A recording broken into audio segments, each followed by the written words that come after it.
napakaastig na smartwatch. Pwede kang manood ng mga YouTube videos and pwede ka rin dito mag-Facebook. Napakaangas. Ayan no. May Facebook apps, may ChatGPT, may TikTok. Pwede ka rin mag-messenger dito. Maganda rito sa smartwatch na to. Sa messenger, pwede mo magamit yung video call dahil meron siyang built-in camera. Ito mga gar. Ayan o. Napakaangas. Ayan o. Diba? Astig. Kahit pa paano, diba makikita mo yung ka-video call mo. Yung tabi muna natin yan. Yung ibang ano.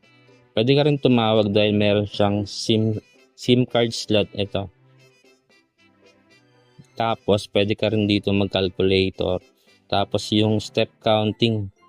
Meron siya. Mabibilang mo or malalaman mo kung gaano nakalayo yung hinakbang mo. Tapos, meron din siyang calendar. Ayan o. Tapos, sa sports. Ayan o. Yung running, walking, tapos yung pag-aakit ng bundok, jump rope, pagbabike, pagbabasketball, ayan o. Matatrack mo rin yan. Tapos, maganda rito. Meron siyang heart rate. Yung beat per minute. Ayan o, malalaman mo kung kamusta na yung pulso mo or yung puso mo and yung blood oxygen mo. Ito. Napakaangas. Tapos, ito pa. Meron siyang Google Maps. Kung gusto mong malaman if ever na mawala yung cellphone mo, basta nakakonect siya sa Wi-Fi or data, matatrack mo siya kung saan siya, kung nasaan yung smartwatch mo if ever na may magnakaw or mawala yung smartwatch mo, pwede mo siyang mahanap. Tapos, ito pa.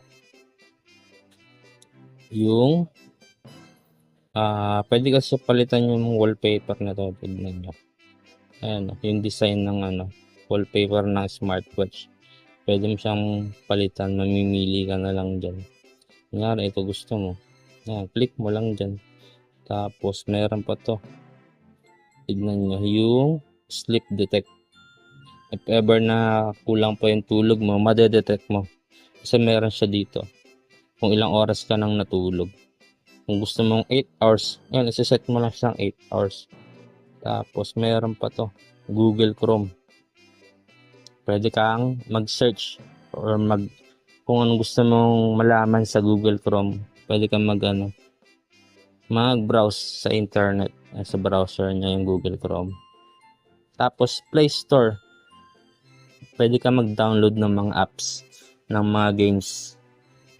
Kagaya ng mga Mobile Legends, yung mga